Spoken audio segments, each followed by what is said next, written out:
When I switched from conventional gardening to habitat gardening 3 years ago, it was to attract more birds and more nature into my garden. But what I didn't expect was that my garden would become my very favorite teacher. It's taught me to rethink and replace many of the conventional ideas I had about gardening. And the joy that's brought me drove me to start a YouTube channel so that I could share that with you.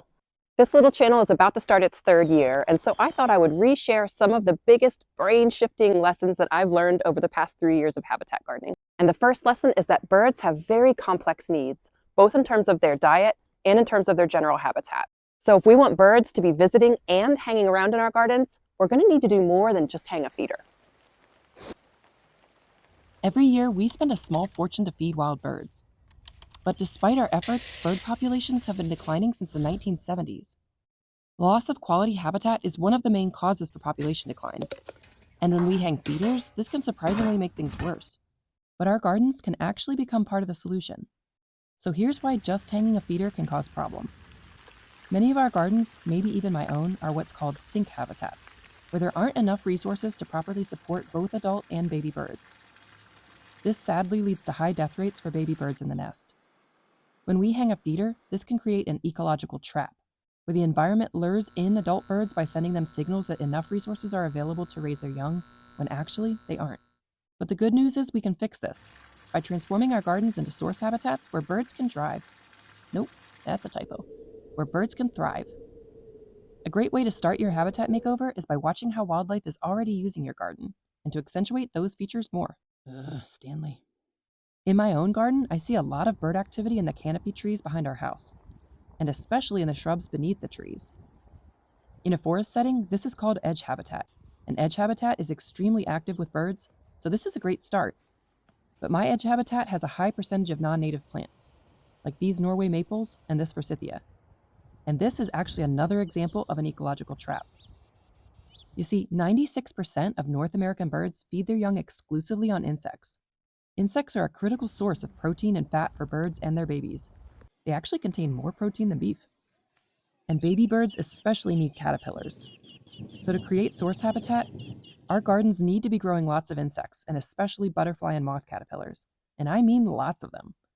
To raise one single nest of chickadees to adulthood requires between 6,200 and 9,100 caterpillars.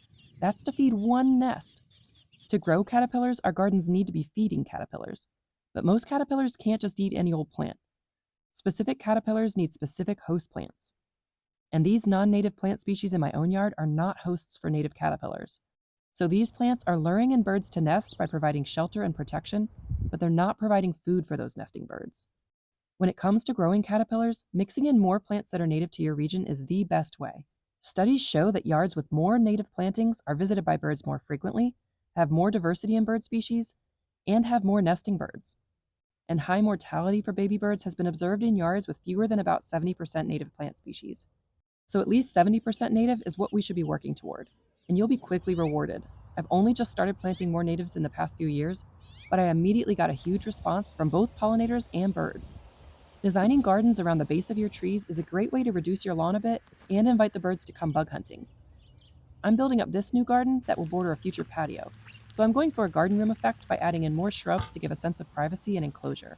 But you could also keep a more open feel by leaning more towards shade-loving perennials and ground covers. But keep in mind that many birds do need shrubs to nest, so they're a great addition to see a lot of bird action. A woodland garden is also a great place to work in early blooming understory trees and spring ephemerals. Both are critically important for early emerging pollinators in search of a much-needed snack after their long hibernation. All of the plants I'm selecting are butterfly and moth caterpillar hosts. So this new garden will provide shelter and nesting sites, but equally important, food for adult and baby pollinators, and food for adult and baby birds. It's becoming a real bed and breakfast over here. Ooh, woodpecker. For hot, dry, arid climates, your garden shouldn't look like mine, right? Our gardens should reflect a sense of place, and that will always be a much better fit for bird species in your region. They're expecting to see the plants that they're adapted to, so the best way to attract them is to mimic their natural homes. This might require you to learn more about your local plants and ecosystems, but arid climates have truly stunning natural landscapes you can borrow design ideas from. Hot sun in my own yard in Maryland looks a bit different from the south and west, but it's where I see the most bluebird activity. Bluebirds prefer wide open spaces. They have amazing vision, and I'll often see them just sitting staring at the ground. They're actually hunting for bugs, and when they see one, they'll swoop down to the grass to grab it. Even adult bluebirds live mostly off insects during the summer, so we won't see bluebirds unless we're growing lots of bugs. So again, I'm leaning into what the birds want and planting some swaths of naturalistic-style prairie gardens. And naturalistic doesn't have to mean messy. Grouped plantings of the same species and choosing plants that have consistent heights are both great ways to make a naturalistic planting feel planned and organized. And carving out some paths and landing pads of turf will encourage more human activity in your garden. Let's not forget humans are animals too. If you have a naturally wet area, embrace that. Water is one of the best ways to attract birds, so don't fight it. Make sure to direct water away from any buildings as needed, but then you can create a rain garden or even a pond depending on how wet the area is. There are so many water-loving plants that birds and pollinators rely on. Things like birches, native willows, buttonbush, queen of the prairie, check her out. Cardinal flower, Joe Pye weed, some species have milkweed, native lilies, the list goes on and on. You can make a stunning space and wildlife will flock to it. Even if it's more like a vernal pool that's wet in the spring but gets dry over the summer, there are lots of plant species that are accustomed to that. And a plus is, vernal pools won't have fish, so these areas will attract frogs who will eat your mosquitoes. And speaking of, we can't be using insecticides if we want to support bird populations. Insecticides kill and keep away insect predators, but these predators are nature's checks and balances. It might feel contradictory, but we need to let bugs be there in order to invite in the predators that will actually do the real pest management. No matter where you live, you can take cues from the natural spaces in your region, and I guarantee you there's a bird who would love to visit you. Lesson number 2 is one I learned from the birds. Attracting more birds to your garden means they'll do some gardening of their own, and that means you'll get some free plants. Something green pops up where we didn't plant it and we're supposed to kill it, right? Right? But what is this little thing? And where did it come from? Oh. A weed is defined as a wild plant growing where we don't want it. But if we don't know what it is, how do we know we don't want it? And what if someone does want it? Birds have been landscaping long before us, and they vote with their butts. I would love to attract more birds to my garden, so I'm trying to pay better attention to what they're planting. There are 3 parts to this weed question. 1, what is this wild plant? 2, should I kill it or keep it? And 3, what if I decide to keep it, but I don't want to keep it here? Here's my process for answering all 3. First, we need to be able to ID any weeds in question, and we'll hit both easy and hard cases, so we'll need tools for both. For the easier plants, you can get a quick guess using an app. There are several plant ID apps meant for a few different purposes, but so far my favorite for weed ID is PlantNet, since it's completely free and I've found it to be the most accurate for your average plant ID. To ID your weed, you just take a photo or 2 and upload them to the app, and it will return a list of possible matches sorted by how confident the app is in its guess. PlantNet's best guess for my weed is a sedge called thin fruit sedge. It shows 53% confidence in that guess, which is actually pretty good. And the next best guess only has a confidence of 2%, so not even really a close contender. One source of error with these apps is if other users misidentify their own plants. These apps rely on photos from lots of positive IDs that they can compare your plant against when searching for a match. So if others misidentify their plants, it can unfortunately corrupt the process a bit. And some plants are just harder to ID, like the one I'm working on now that has a lot of potential lookalikes. For these cases, Facebook groups like this one might be able to help. These groups are filled with garden enthusiasts who will try to help you ID your tricky plants. Here's the holy grail. Someone posted a photo asking for help to ID a plant on their property, and lots of people weighed in with great excitement to confirm they'd found an endangered species. 40% of plant species are at threat of extinction now, so at this point, it doesn't hurt for all of us to be on the lookout for this scenario in our own gardens. I posted my weed to this group and was very surprised to get 4 votes for liriope, which is weird because PlantNet had liriope like 8 guesses down. But liriope has glossy green leaves, whereas thin fruit sedge has powdery blue leaves, and so does my plant. I'm all for resisting our AI overlords as much as the next guy, but I'm afraid I have to go with the app on this one. Okay, so we've ID'd our plant. Next question is, why did bird butts recommend this plant? And is there a reason for me to keep it? Here, the distinction between native and non-native plants is really helpful. If it's native to your region, then your land is part of its home, which explains why it showed up in your garden. And native plants, insects, and birds form beautifully complex ecosystems. If you find a keystone species, these are plants that provide a disproportionately large amount of ecological value and are definitely worth consideration for keeping. Specialist host plants are another keeper because they have unique relationships with our pollinators and can't be replaced by any other plants. This Garden for Wildlife site from the National Wildlife Federation is an awesome resource to check for both keystone and specialist host plants you can be on the lookout for. Because non-native plants aren't part of your local ecosystem, I don't hesitate to pull them. In PlantNet, if you click on your plant match and then hit this K at the top of the page, it'll link you to your plant's entry in the Q Plants of the World database. It's a very helpful site that will show your weed's native stomping grounds. You can sometimes also use this Q database to check if your plant species is at risk. Usually I see my weeds are in this least concern category, but just because it's not endangered, that doesn't mean some of the insect species it supports aren't. Plus, by definition, species of least concern are about all we have left, and many of them do have incredible habitat and ornamental value. Alright, so say we have a weed we think we want to try to keep, but it's in the wrong spot. Wrong spot! Again, really it's the same as getting a package in the mail. What is that? If the delivery person doesn't bring your package to exactly the right place, you don't go running outside and beat the devil out of it. Oh wait, you just move it and put it in the right place. So that's what I've been doing with my weeds. A patch of evening primrose showed up in my shade garden last fall.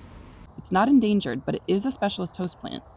So rather than just pull them all, I transplanted 5 to a different garden bed where they would look better.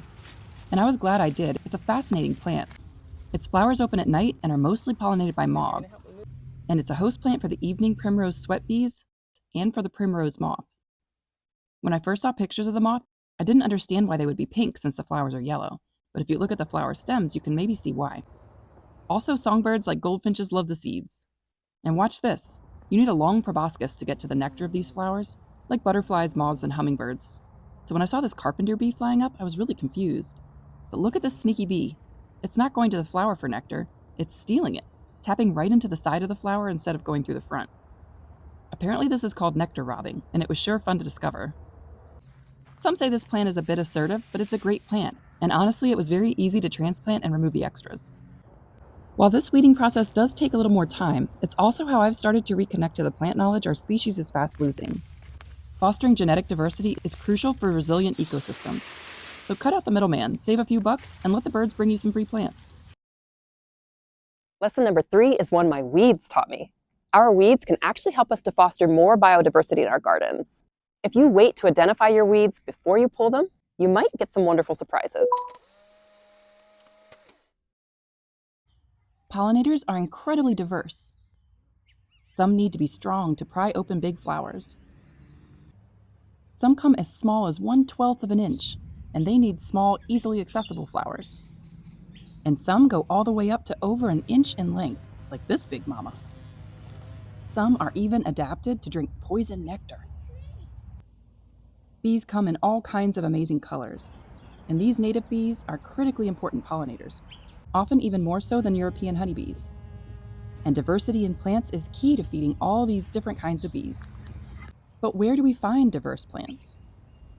I had a little weed that was tucked inside our garden hose, and because it was hidden, it was able to escape the lawnmower, just long enough to make this.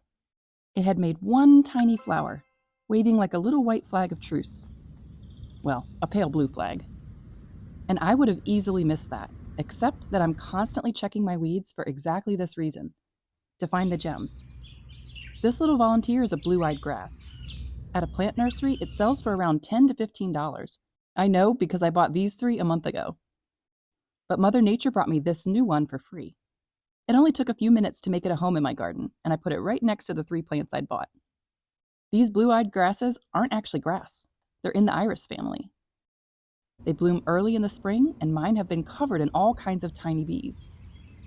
You can see my little volunteer looks a little different from the store-bought plants, but after much research, I actually think it's the same species, just genetically different, a different variety, which is exactly what we need more of in our gardens.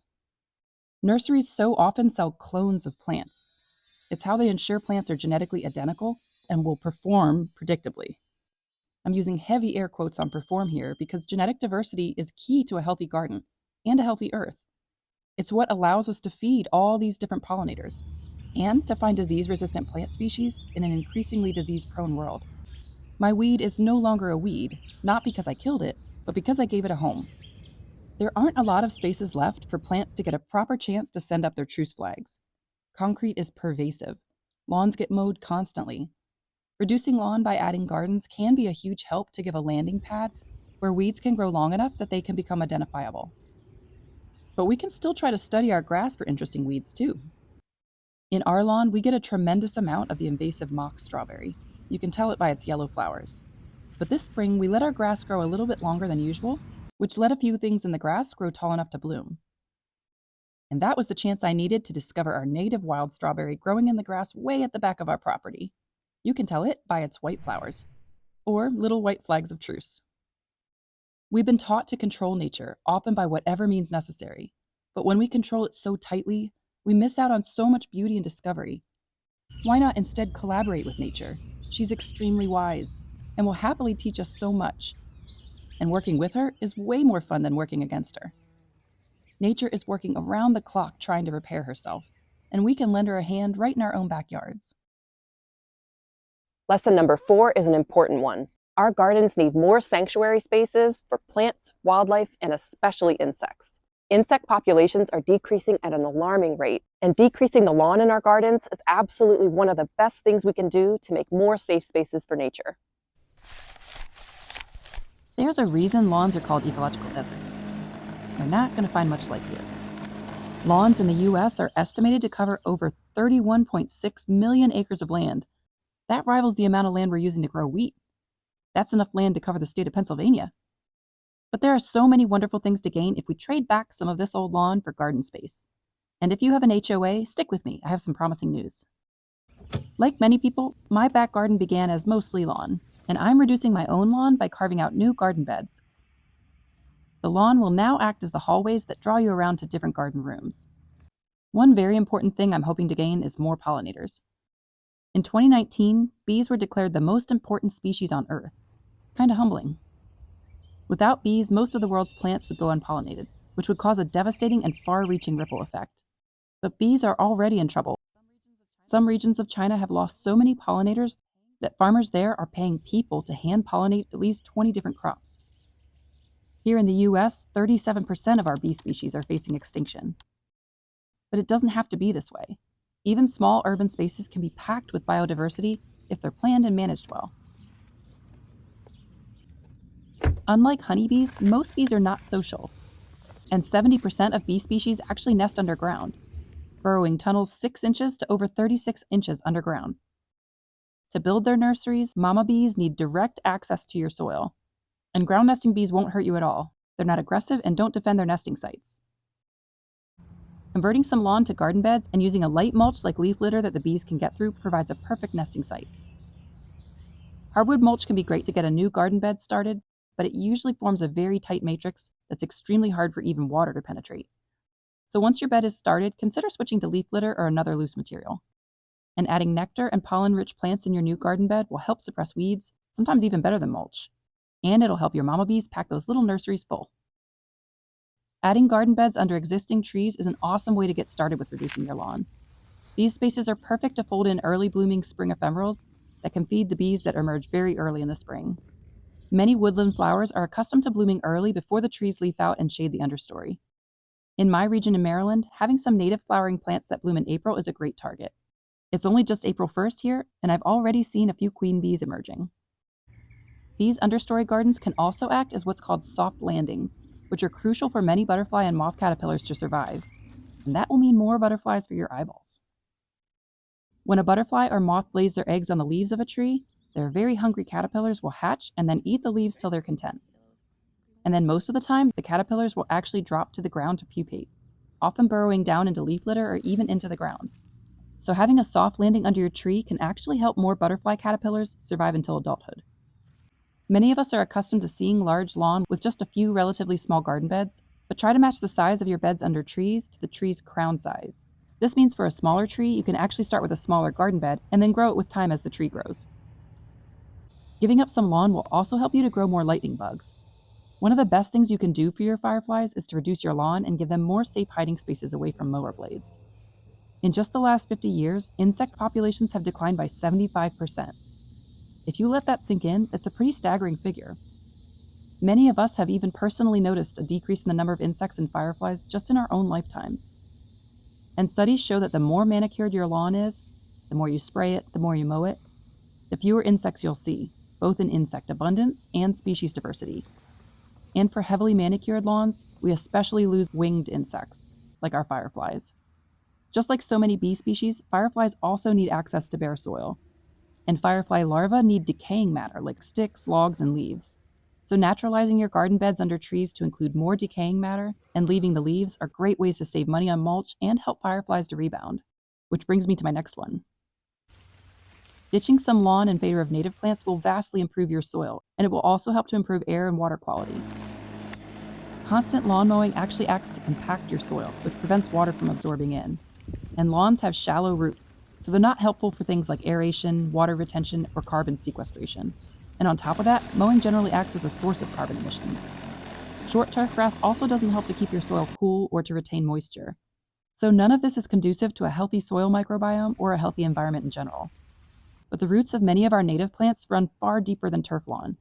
These roots can help to gently break up and aerate your soil and let water absorb into the ground, even helping to filter your groundwater. And the plants will also help to shade and retain moisture in your soil. And the roots can also help to enrich your soil by drawing nutrients that are buried deep in the earth up into the plant matter, which then dies back down to enrich your topsoil.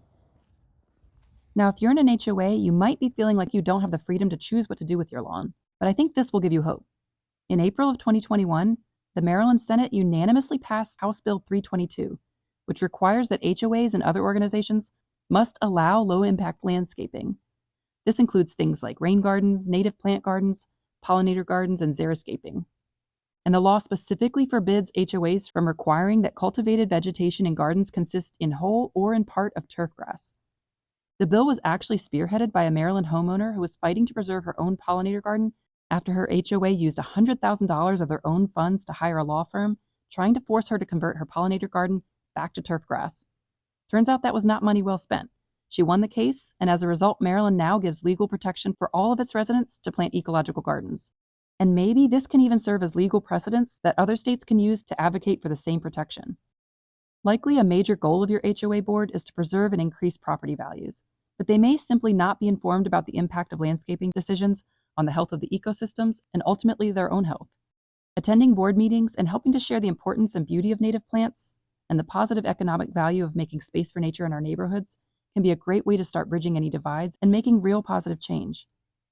And speaking of making space for nature, I've found a surprising benefit to ditching some of my lawn has been more free plants.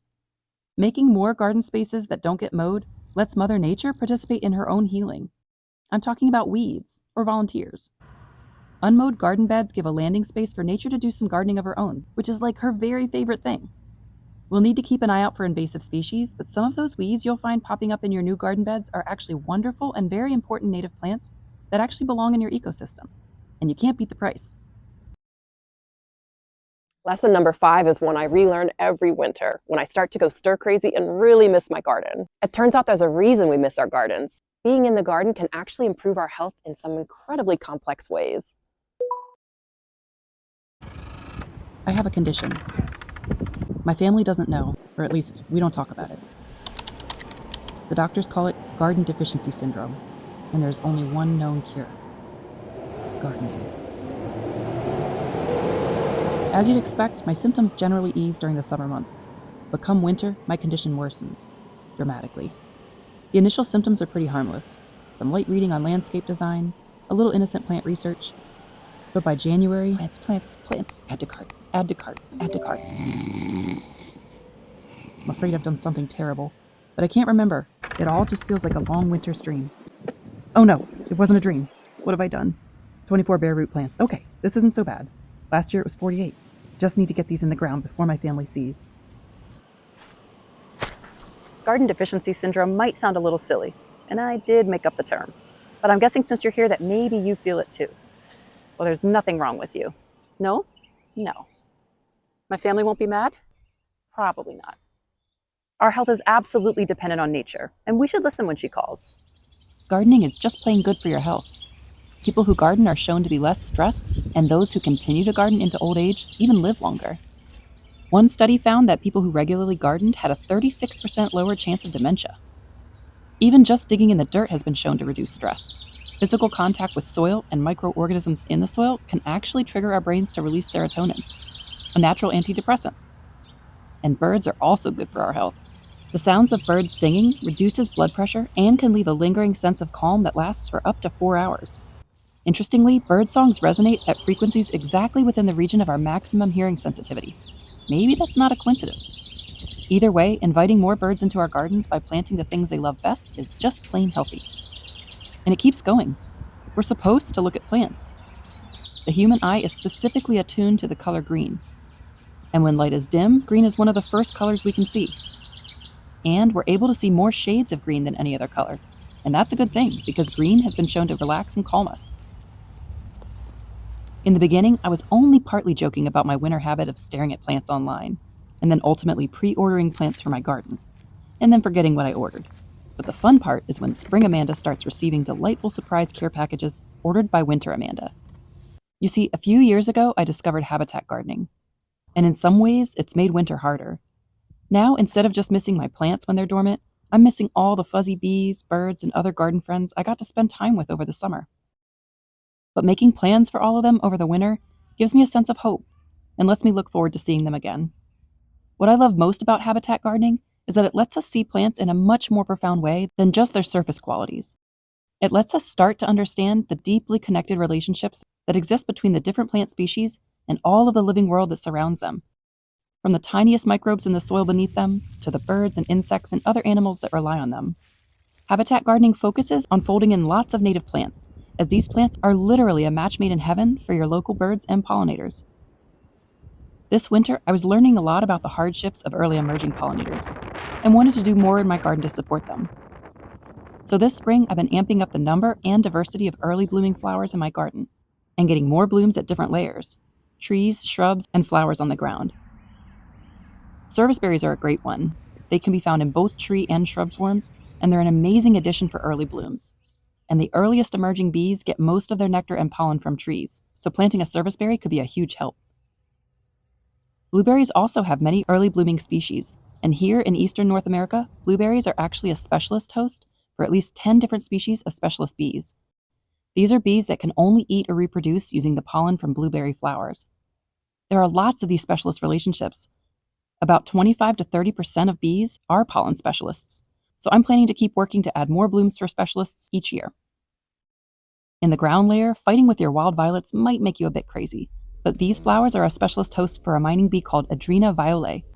It's even in the bee's name. It's a specialist pollinator that only visits violets. Violets are also specialist hosts for a wide range of butterflies known as fritillaries. These fritillaries will only lay their eggs where there's violets for their caterpillars to feed on. My garden also doesn't have enough blooms to support hummingbirds, so this spring I'm adding in some eastern red columbine. While bumblebees and other long-tongued insects can pollinate the flowers, its main pollinator is the ruby-throated hummingbird. And the flowers bloom in time with their arrival north after migration. It was actually hard for me to find the red species, Aquilegia canadensis. Most nurseries near me are carrying other species, but canadensis is the only species native to the East Coast. My goal was to attract hummingbirds, and the native red columbine is the only species they'll recognize, so to me it was worth the effort to hunt around a bit. I was finally able to find a nursery that specializes in native plants, and they did carry the hummingbird favorite. And back to blueberries, we can even integrate habitat gardening into our human food gardens. I'm experimenting this year with adding flowers that attract beneficial predator insects like wasps and soldier bugs that will help keep my veggies pest-free. Mountain mint is a great one to attract a huge diversity in both pollinators and predators. I'm also adding some native flowers that have higher water needs into my veggie beds, since I'll already be watering these beds more than my in-ground gardens. I'm adding things like bee balm and wild sweet william. Both are hummingbird and bee magnets, and the monarchs adore them. And for the monarchs, I'm adding in 3 new species of milkweed to try to better support them. And of course for the birds, I've been adding in lots of seed-producing perennials, as well as shrubs and trees that produce berries they love. I used to feel a little lost as a gardener, but I've found that designing a garden that's both beautiful for us and that integrates your backyard back into your local food web is hugely fulfilling in ways I really couldn't have imagined. If you think you want to try adding habitat to your own garden, a great way to start is by planting for one particular insect or animal, like hummingbirds, monarchs, or bees, for example. It's amazing how fast they'll find your garden. Not again. Lesson number 7 I learned from the bees. Flowers and bees have their own complex language and some amazingly unique ways of communicating with each other. And some of the tricks that bees and flowers use to find each other are pretty wild. Bees work hard for their pollen, but did you know your flowers are working just as hard to attract bees? And it starts with long-distance advertising. Bees have pretty poor and pixelated distance vision, so flowers use bright colors and yummy smells to intrigue them. But as a bee gets closer, things get much more interesting. See that leopard-looking pattern? That's called a nectar guide, and it literally points the bees right to the nectar. Let's see that again in slow motion. Look at how that bee plops down once it sees that pattern. Okay, I won't describe what you're seeing there now, this is a family show. But I think you can probably tell where the nectar is. And some nectar guides are completely invisible to you and me, because bees see color a little differently from us. They can't see the color red, which is maybe why this little red crab spider is hiding in the flowers trying to eat everybody. That was close. But the bees can see UV light, a color you and I can only imagine. And if you look at some flowers through a UV filter, bold patterns suddenly appear that you and I are completely blind to. These UV bullseye markings lead right to the nectar. Scientists even did an experiment to take the petals off and turn them around so the bullseye was at the outside, and sure enough, the bees went to the outside of the flower looking for nectar. So why would a flower go through all this trouble to help the bees find their nectar? Well, flowers need a little help to become pollinated, to transfer pollen from the male stamen to the female pistil, and they offer nectar as a reward to the bees who are willing to do it.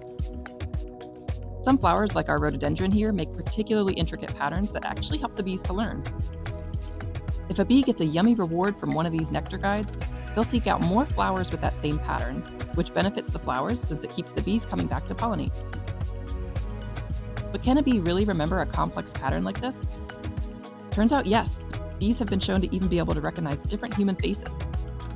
And they consolidate long-term memories during their sleep, the same way you and I do. They're even thought to have dreams. A second dimension flowers use as a nectar guide is flower shape.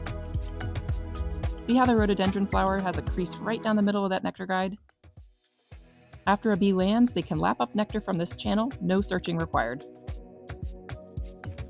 As I was looking around my yard, I also noticed that my flowering dogwood trees have these cupped bracts that lead bees right down to the tiny flowers below. And notice what happened when one of those little bract petals was flopped over. You got lost.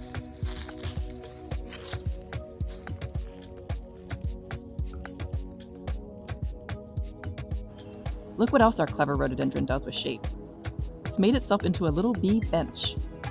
The bees follow the nectar guide, which forces them to perch right on the stamens while they drink. They're literally standing right in the pollen. What a design. And when they climb on and off, they'll likely bump the pistil and voila, flower pollinated. Another invisible guide flowers use is electromagnetism. Flowers have a slight negative charge, whereas bumblebees have a positive charge. So the bees can sense the electric field around a flower in the last few seconds as they approach. And when they land for a snack, they neutralize the flower's charge for a little while. Bees have been shown to favor the negatively charged flowers because this means they're more likely to have had more time to resupply their nectar since the last visitor. That charge difference between the bee and flower can cause pollen to literally jump onto the bees before they've even landed. These flowers are persistent. And here's a whopper. This rhododendron we've been watching, it puts poison in its nectar, a neurotoxin that can impair or even kill some bees. If you're interested in history, look up mad honey in the Roman army sometime. Why would a flower poison its pollinators? Well, the poison isn't toxic to all bees. Have you noticed it's mostly big carpenter bees and bumblebees on these rhody flowers? Turns out the neurotoxin doesn't bother them at all. Instead, it targets our smaller native bees like minor bees. Bees that don't fit on that little bee bench. Nectar is extremely energy intensive to produce, so if you can't pollinate, then no nectar for you. And that's what we call a specialist plant-insect relationship. Lesson number 6 is one I learned from the butterflies. Turns out some of the conventional wisdom we have about the best plants for butterflies in our gardens just might be wrong.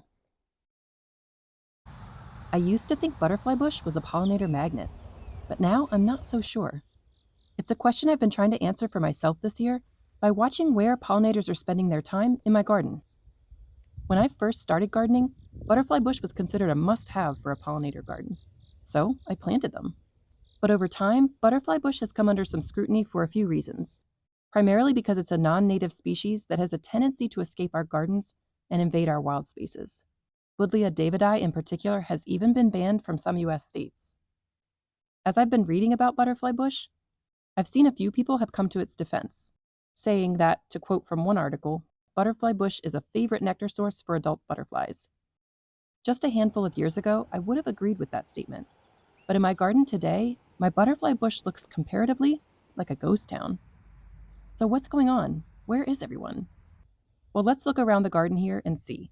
And let's also talk about what's different between my last garden, where butterfly bush was a butterfly magnet, and my garden today, where it's really not. In my first garden at my previous home, butterfly bush was definitely the plant that attracted the most butterflies. I was a new gardener, and reflecting back, I had planted very few other nectar sources. So butterfly bush really was one of the only abundant nectar sources I had. In that garden, I would have definitely called it a butterfly magnet. But in hindsight, I didn't really have any other plants to compare it to. So that really doesn't answer my question, which is this: do butterflies actually prefer butterfly bush? One thing that really struck me in my first garden was that birds didn't visit me there. Like, at all. Not unless I hung a bird feeder. Later, when we moved into my current home and I found myself starting over with a blank slate, I did the same thing as before and planted 2 butterfly bushes, as well as some bluebeard and some lavender. But I also started working to try to figure out how to attract more birds, because I was lonely for them in my garden. I didn't just want them to enjoy my feeders, I wanted them to hang out in the whole garden. This was when I first learned about native versus non-native plants. Plants are usually marketed to us by zone, not by their native region. So the idea that specific plants came from specific regions had never even occurred to me. And the idea of specialized relationships between certain plants and certain insects or birds also was not something I'd ever heard about. Learning the ways in which bees, caterpillars, birds, and other wildlife really rely on the plants they co-evolved with, it was all news to me, and I wanted to see it for myself. So I got to work adding some native plants. This anise hyssop was one of the first native plants I installed. It's an abundant and long-blooming nectar source. In my garden today, I would definitely call this one of my pollinator magnets. This August, we've had a ton of these skipper butterflies. At one moment, I saw as many skippers on one flower stalk of anise hyssop as they were on the entire butterfly bush. Diversity of my tiny visitors is also much higher on the anise hyssop, but I'll come back to this topic. I've barely seen any monarchs this year, and I've been hearing the same from a lot of other people who are also missing the monarchs in their garden. But this little friend came over the other day to see what I had to eat and spent about an hour on my blue mist flower, and then at least 4 hours, I think closer to 5, on my anise hyssop. We had a downpour of rain for a few minutes, and the monarch hid out and then came back to the anise hyssop again. It ate until sunset and then even came back in the morning, although only for a few minutes. I haven't seen it since, but the only other time I've seen a monarch in my garden this year was this spring on my butterfly milkweed. So this was noteworthy and important to observe. Another pollinator magnet for me this year has been boneset, Eupatorium perfoliatum. This plant reminds me a bit of Joe Pyeweed, which actually also used to be in the same Eupatorium genus, but has since been moved to the Eutrochium genus. This boneset was actually a volunteer in my garden, and I had noticed a lot of pollinators were loving it. So I worked to propagate it in one of the earliest videos I ever posted, and I've since integrated it into a few areas of my garden. I've really come to adore this plant. It smells amazing, almost like cotton candy. I love the way its flowers kind of glow in the afternoon light, and it's covered in such a diversity of pollinators, which is something that's really stood out about my butterfly bush this year. Compared with the anise hyssop, boneset, and some other flowers, it's attracting much lower diversity of pollinators, mostly a few skippers and European honeybees. Although I did also get a visit from a clear-winged hummingbird moth. I haven't seen a single native bee on my butterfly bush. The anise hyssop and boneset are attracting a much higher diversity of bees, butterflies, and beneficial predators that can keep my little garden ecosystem in balance. This blue mist flower is another plant that I've really come to adore. It does well for me in mostly shade, and and its bright green foliage really makes this dark little corner shine. It has a very long bloom period that goes into the fall, and it's an important nectar source, so this one is another great addition to support monarchs. When observing your garden, make sure to check it at different times of the day. This mist flower is sometimes without any pollinators, and at other times it's really humming. Time of day can be an important variable when looking for pollinator activity. For flowers that are primarily moth-pollinated, you might even need to sneak outside at night to see them at their most active. Also, if you've added new flowers to your garden, pollinators in your area might need some time to discover it, especially if you're in a neighborhood where there aren't that many flowers. All of that kind of timing stuff is important context when you're making observations of your garden.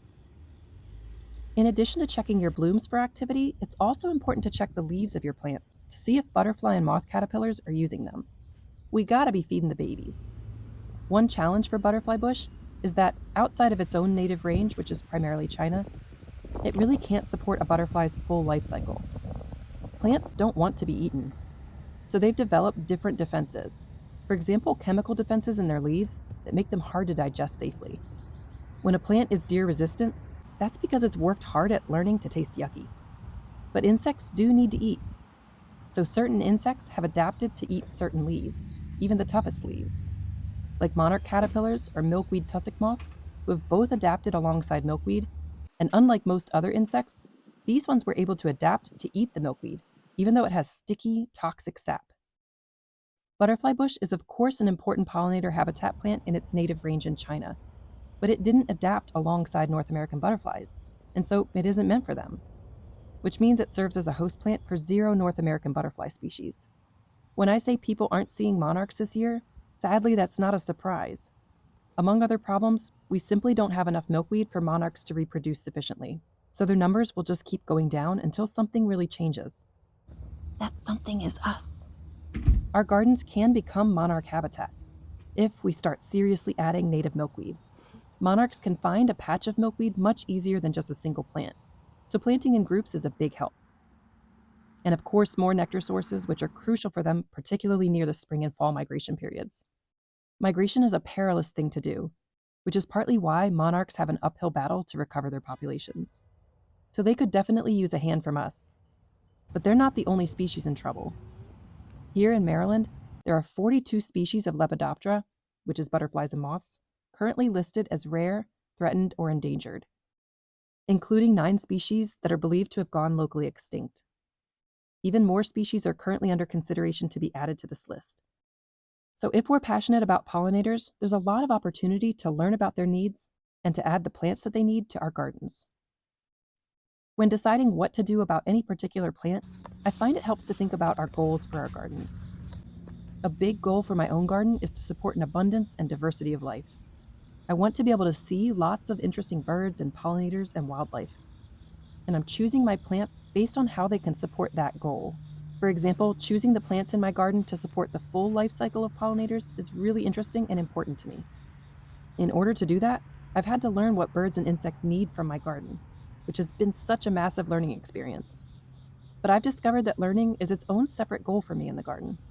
Being able to observe and learn from nature has let me find a much more fulfilling sense of beauty than I ever could find before. Watching my bone set, for example, I noticed this giant grasshopper nearby making its way up the spent blooms from my sunflower. It looked like it was doing something important, so I just watched it.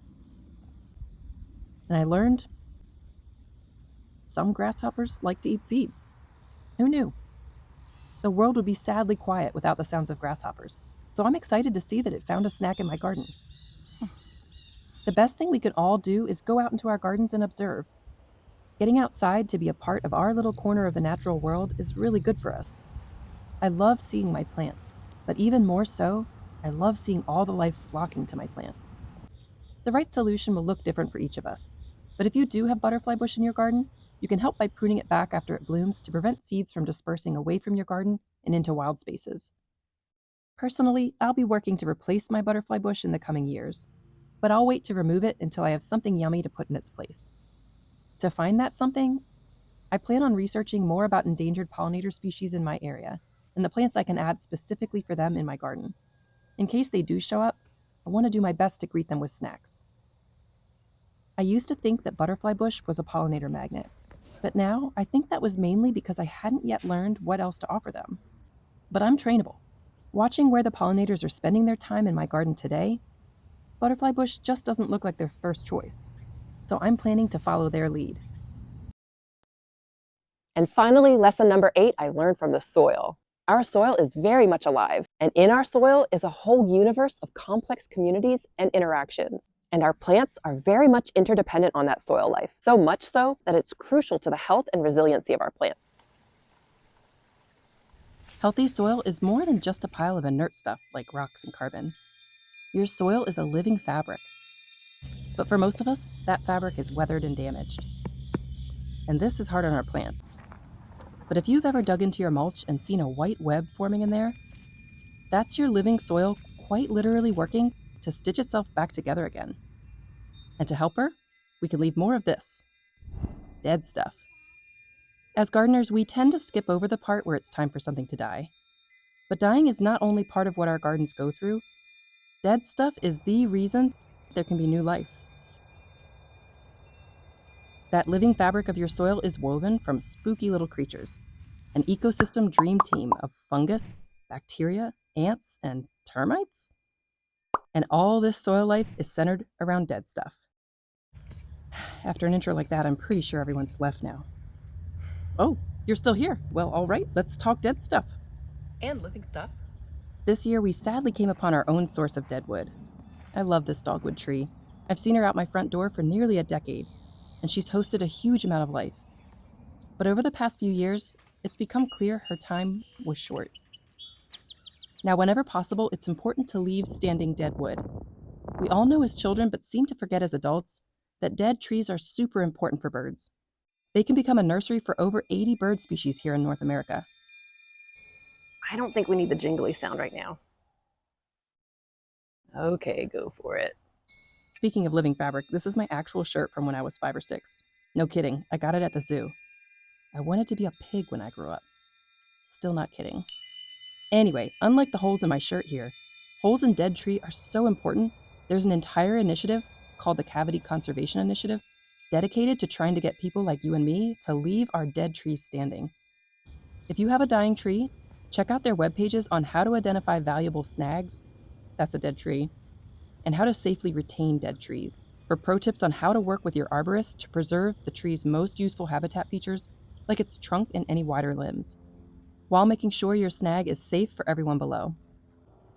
Our dogwood tree is likely too small to serve as a cavity nesting tree, and it's in our front yard, which makes it less socially acceptable to just leave it as is. But fallen deadwood is an incredibly important resource in the garden. Thank goodness, because I'm not ready to part with my sweet tree.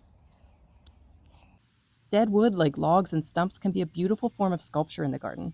They give a sense of age and history, even in a new garden bed like this one that I've been developing over the past year. Yeah, it's called moss. We cut down our sweet little tree in large segments to preserve her character, and I'm using the pieces to loosely frame a path for our kids to cut through this new garden bed. Leaving dead wood like this to gather moss or lichen can add some mystery, whimsy, and a sense of story and place. And it isn't just sculptural. Deadwood stores excess moisture, even through long droughts, holding up to 25 times the moisture of the soil around it. That can be a real boon for your soil and ecosystem health, especially in increasingly stressful climate conditions. Garden resilience is also greatly increased by the presence of fungi. When you dig into your mulch and see a white web forming in there, that's fungal mycelium, which is like a fungal root system, and it's a very good thing. Fungi are incredibly diverse organisms that aren't plants at all. They don't produce chlorophyll, so they rely on other organisms for nutrition. And since they can't survive alone, they've formed some incredible alliances, making themselves a critical part of ecosystem, soil, and plant health in the process. Good job, fungi. Special fungi called mycorrhizal fungi are essential to soil and plant health. The term mycorrhiza refers to a symbiotic relationship between a fungus and a plant. These guys are best buds for life, linked through that fungal mycelium. These mycorrhizal fungi are so important that some plants like orchids cannot survive or even germinate without their specific fungal buddies. So where do mycorrhizal fungi come from? No, they come from this kind of old, well-loved dead stuff. Dead wood is a major source of mycorrhizal fungi, which is awesome news for your plants. The fungal mycelium will colonize the root systems of your plants, and then the plants will supply the fungus with carbohydrates generated by the plant through photosynthesis. Remember, that's something the fungus cannot do itself since it's not a plant. But in return, the fungus can lend a major hand to your plant's roots. With the help of the fungal network, plants can sometimes take in up to 2 to 3 times more nutrients like phosphorus, nitrogen, potassium, and calcium. This is for a few reasons. For one, the mycelium can cover a very large volume within your soil, much larger than your plant's limited root system. And so naturally, it has a higher capacity to absorb water and mineral nutrients.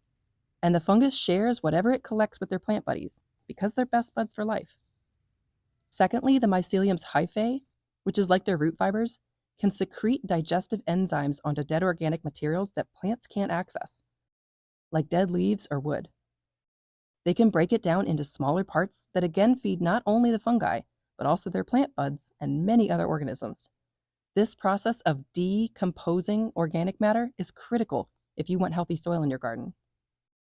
And thirdly, some useful nutrients like phosphate ions or iron are tightly bound to soil particles and are in forms that plant roots can't absorb.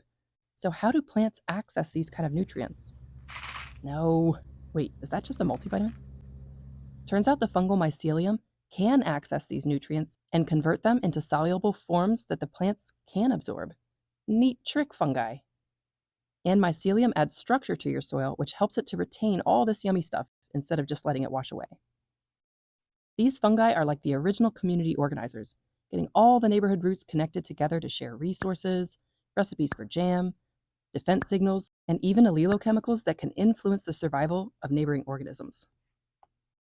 For anyone still listening, and I know that's just one person who fell asleep, I wanted to take a moment to thank you for the support you've shown for this little channel. It strikes me that this YouTube community is kind of like fungal mycelium, sharing resources and support, connecting us even when we're spread far and away, and some of you even comment on videos just to try to give them a boost in the YouTube algorithm. That's such a mycelium thing to do. It's not always easy to find a positive community, so I wanted to celebrate and was inspired to make these shirts. They say, "We're a fungal community." Get it? Like we put the fun in fungal? So if you're like me and your favorite shirt is 35 years old, these and a few other designs are available from my newly launched store. And if you want to support for free, watching, liking, subscribing are always a massive help. Thank you truly for all of your kind support. Okay, where were we? Oh yes, fungus. Drought tolerance in the garden is becoming increasingly important, and there's a wealth of research showing mycorrhizal fungi improve the drought tolerance of plants. Plants and mycorrhizal relationships are shown to react to drought later than they would without their mycorrhizal partners. Our fancy fungi have formed a second alliance with algae to form lichen. The same as with plants, the algal partner in lichen does all the photosynthesizing for the team. And in return, the fungus protects the water-loving algae, allowing it to live all over the world in lots of different climates, even in hot, dry conditions. Thanks to fungus, lichens are the dominant form of vegetation on 7% of the Earth's surface, which is awesome because that lets algae do that wonderful thing where it converts carbon dioxide into oxygen, one of my very favorite molecules. Some species of lichen even act as nitrogen fixers. You can easily find a whole universe of life pretending to be dead stuff. Like this weirdo. I couldn't stop staring at this thing. I'm pretty sure it's a debris-carrying lacewing larvae. Looks adorable, but they have great big mandibles and they'll eat basically any insect they come across. Kinda terrifying. What a weird bug. Two crucial components for healthy soil and healthy plants are carbon and nitrogen. Carbon is one of the biggest components of the chlorophyll plants use for photosynthesis. We need 55 of those suckers to make one chlorophyll molecule. And dead wood is an awesome source of carbon, replenishing your soils as the wood decomposes. And I mentioned before that some lichens serve as nitrogen fixers. Well, nitrogen is another critical component of chlorophyll, and it's quite abundant, but plants can only absorb some forms of nitrogen. There are a few ways nitrogen can get into your soil.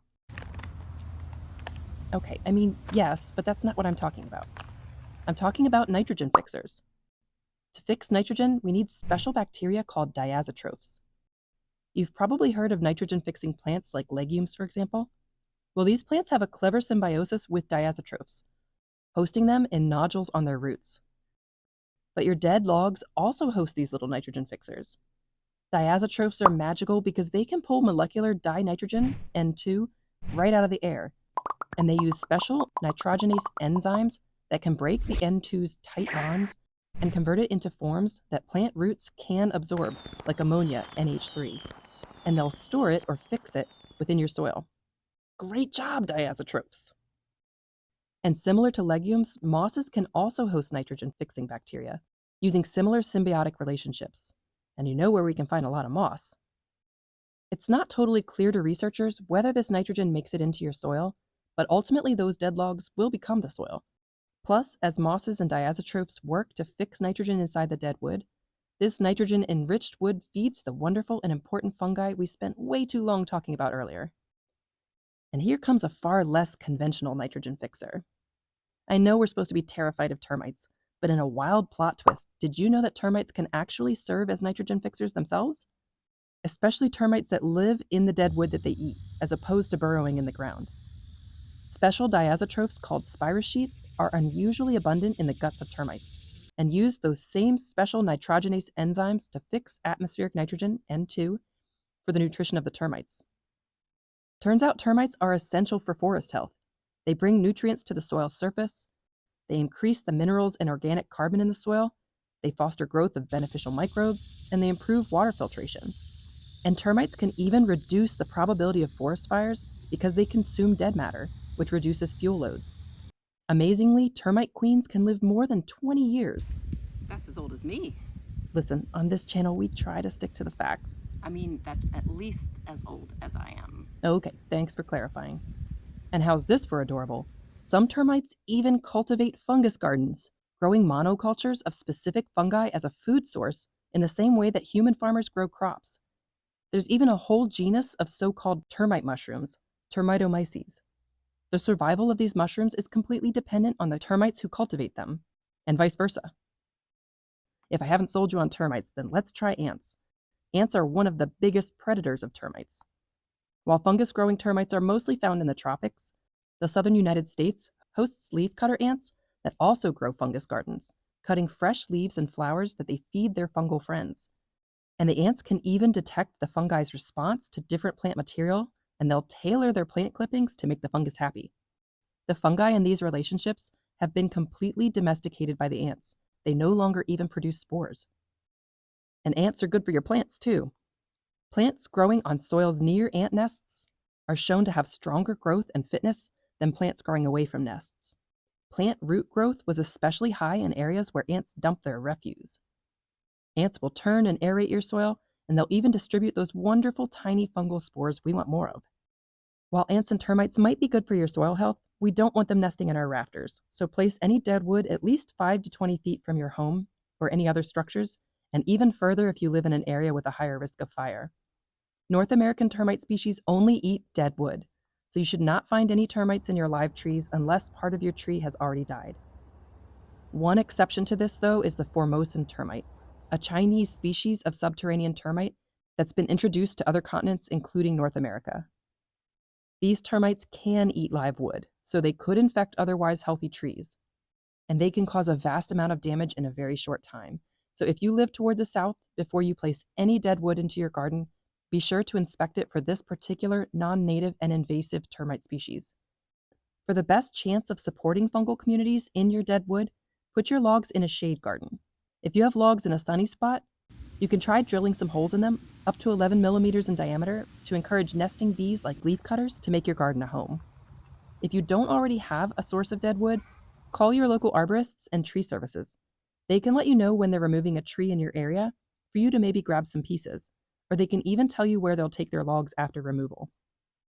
Avoid using any treated wood, as the preservatives in the treatment are harmful for insects and fungi in your soil.